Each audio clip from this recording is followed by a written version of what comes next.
Hello दोस्तों। आज मैं आप लोगों को मैथ की कुछ 4-5 सवालें बताऊंगा जिसकी सीटेट और जैसे एग्ज़ाम में आने की पूरी संभावना है। यानी कि सीटेट का एग्ज़ाम आपका 8 फ़ैब को होना है, यानी 8 फरवरी को होना है। ठीक है। तो उसी के रिगार्डिंग हम 4 से 5 सवालें आपके लिए शुरुआती दौर पे लेकर के आए हैं। आगे हमारी और भी सीरीज़ आएगी, है ना। तो उसके लिए आप हमारे चैनल को सब्सक्राइब कर लीजिएगा और बेल आइकन बटन ज़रूर दबा दीजिएगा, जिससे आपको आगे आने वाली जो भी वीडियोज़ होंगी हमारी वो आप तक पहुंच पाएँ, है ना। चलिए हम आगे चलते हैं। ये रहा हमारा पहला सवाल। अब पहले इसमें क्या देखना है हमको, यहाँ पे क्या लिखा हुआ है, the number of degrees in two right 2/3 right angle is. अब यहाँ पर राइट एंगल की बात कर रहा है और हम जानते हैं कि जो एंगल्स वगैरह होते हैं, जैसे यहाँ पे अगर हम एंगल्स की बात करें तो एक्यूट एंगल हो गया, है ना, ऑब्ट्यूज हो गया, ऑब्ट्यूज एंगल हो गया। अब एक राइट एंगल हो गया, ठीक है, स्ट्रेट एंगल हो गया। तो इस तरह से एंगल्स हमारे सामने होते हैं, जो कि एक्यूट एंगल की बात करें तो ये 90 डिग्री से कम होते हैं, है ना। 90 डिग्री से कम जो भी एंगल होते हैं तो उनको हम एक्यूट एंगल में रखते हैं। ऑब्ट्यूज एंगल वो होते हैं जो 90 डिग्री से ज़्यादा और 180 डिग्री से कम होते हैं, उनको हम ऑब्ट्यूज एंगल में रखते हैं। और जो हमारा राइट एंगल होता है वो एग्जैक्ट 90 डिग्री का होता है। और स्ट्रेट एंगल जो होता है, स्ट्रेट एंगल का मतलब ये बिल्कुल सीधी लाइन, और यहाँ पर ये इस तरह से एंगल बना होता है जो कि 180 डिग्री का होता है। ठीक है। अब हम लोग आते हैं सवाल की ओर। सवाल में हमको क्या बता रहा है, क्या बोल रहा है, यानी टू राइट 2/3, यानी राइट एंगल जो है, राइट एंगल हमारे पास दो होने चाहिए और यहाँ पर राइट एंगल को 3 पार्ट में डिवाइड कर दिया गया है।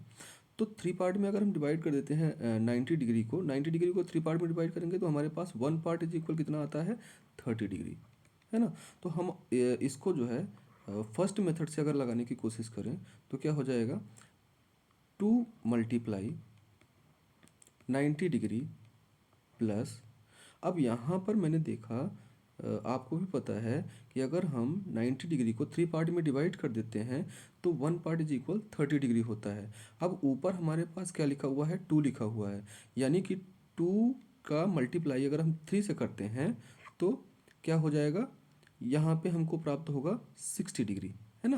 तो यहाँ पे हम 60 को प्लस भी कर देंगे। अब यहाँ पे 9 2 जा 180 डिग्री प्लस 60 इज इक्वल क्या हो जाएगा, 240 डिग्री। ओके। तो ये हमारा आ गया राइट आंसर। अब अगर हम दूसरे मेथड से करने की कोशिश करें तो दूसरा मेथड भी सिंपल है। यहाँ पर क्या लिखा हुआ है, 2 राइट 2/3।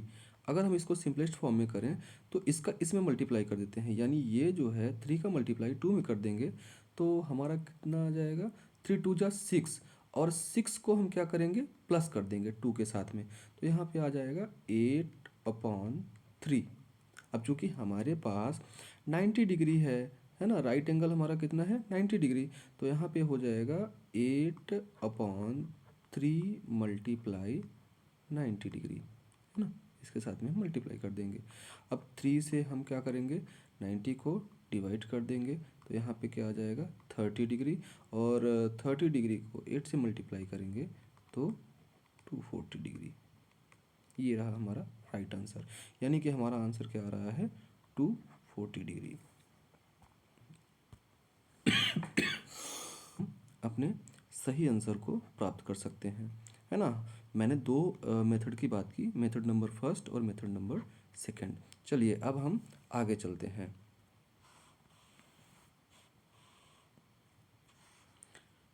ये रहा हमारा सेकंड।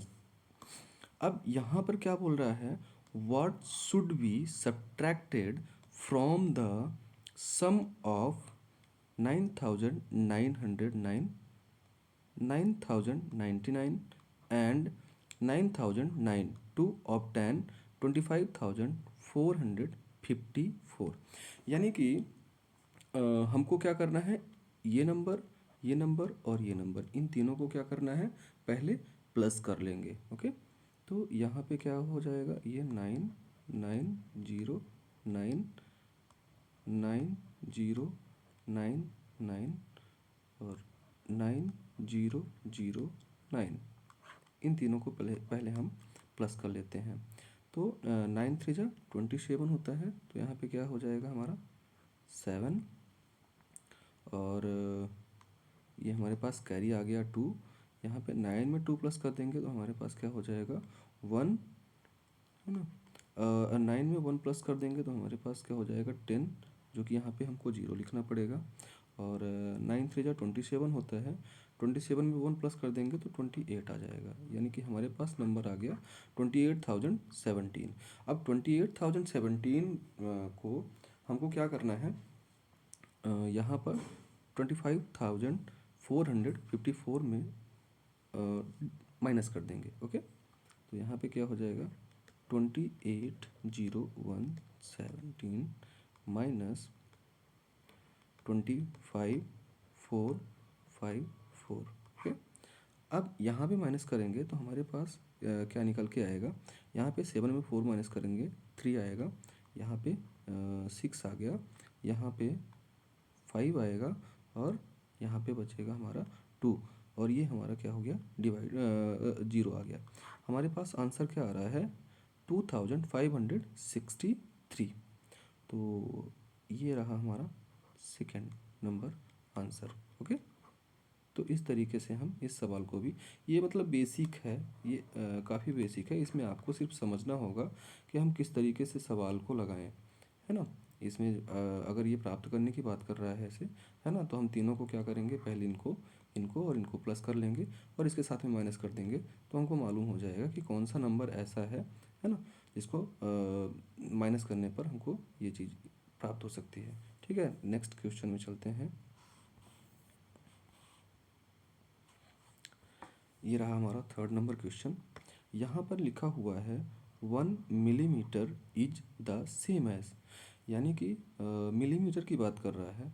अब 1 मिलीमीटर किसके बराबर हो सकता है, यहाँ पर क्या लिखा हुआ है 0.01 metre, 0.1 metre, 0.01 centimetre and 0.1 centimetre.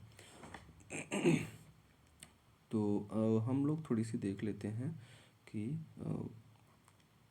10 mm is equal क्या होता है 1 cm, ठीक है, और यहाँ पर 100 cm इज इक्वल क्या होता है 1 m, यानी cm का मतलब सेंटीमीटर हो जाएगा, mm का मतलब मिलीमीटर हो जाएगा, और m का मतलब मीटर हो जाएगा, है ना। और 1000 मीटर इज इक्वल क्या होता है 1 किलोमीटर। अब यहाँ पे हम जानते हैं कि 10 mm इज इक्वल 1 सेंटीमीटर दे रहा है, और हमको क्या निकालना है 1 mm निकालना है, यानी 1 mm इज इक्वल क्या हो जाएगा यहाँ पे 1/10 सेंटीमीटर हो जाएगा। हम देख रहे हैं कि यहाँ पे अगर हम इसको डिवाइड करेंगे तो हमारे पास क्या आएगा 0.1 सेंटीमीटर। अब इस तरीके से हम यहाँ पे देखते हैं कि ये जो हमारा आंसर है 0.1 सेंटीमीटर, ये हमारा क्या हो जाएगा करेक्ट आंसर हो जाएगा। ठीक है, चलिए आगे चलते हैं।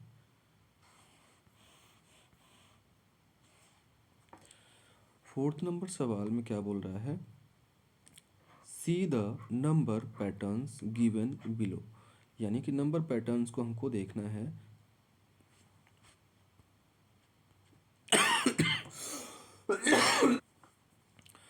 अब यहाँ पे क्या लिखा हुआ है 1,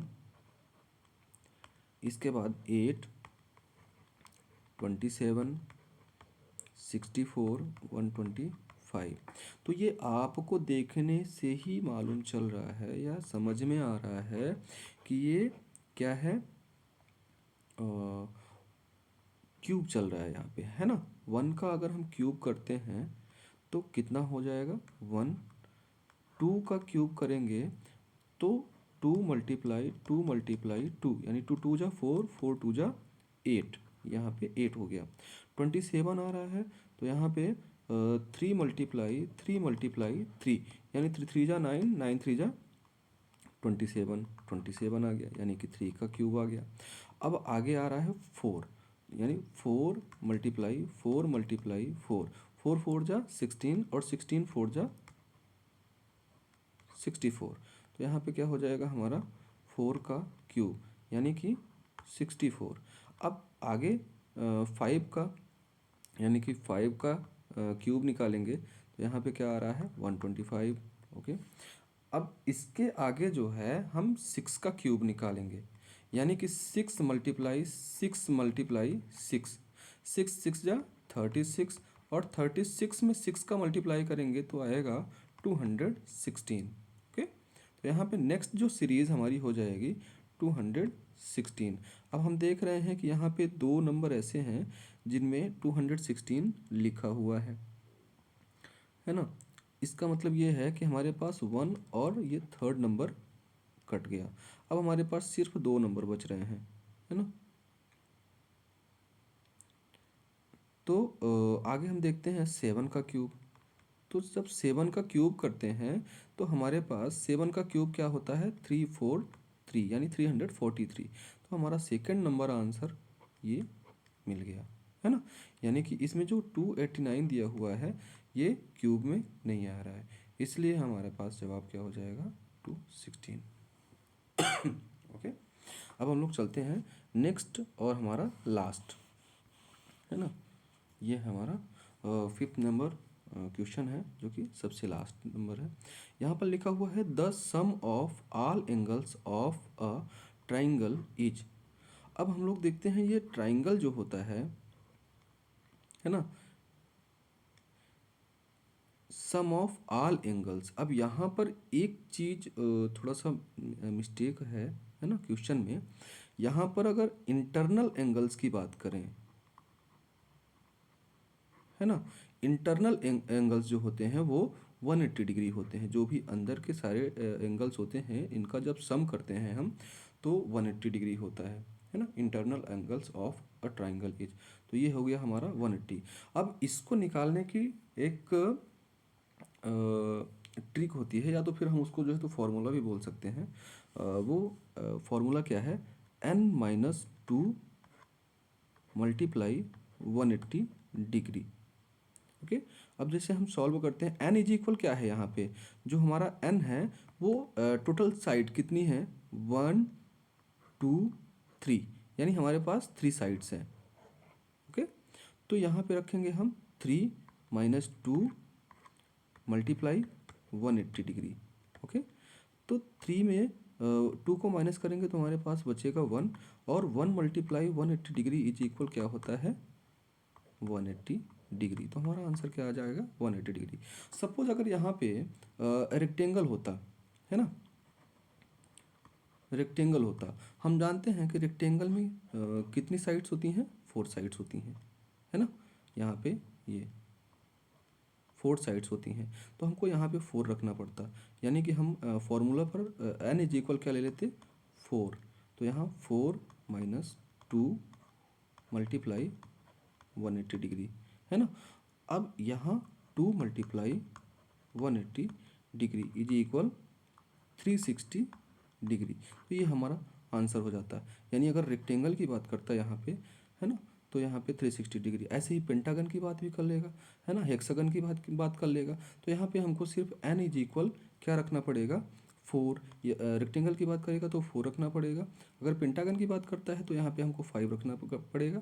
अगर हेक्सागन की बात करता है तो वहाँ पे हमको 6 रखना पड़ेगा, और ऑक्टागन की बात करेगा तो वहाँ पे हमको 8 रखना पड़ेगा, है ना। यानी कि n की जगह पे हमको 8 रखना पड़ेगा। इस तरीके से हम क्या करते हैं सवाल को सॉल्व करते हैं, ठीक है। अगर आपको ये वीडियोस पसंद आया है ना, तो प्लीज़ इसको लाइक करिएगा और हमारे चैनल को सब्सक्राइब करिएगा। आगे ही ऐसे और भी वीडियोस लाते रहेंगे, है ना। और वीडियो देखने के लिए आपका धन्यवाद। आगे मिलते हैं नेक्स्ट वीडियो में।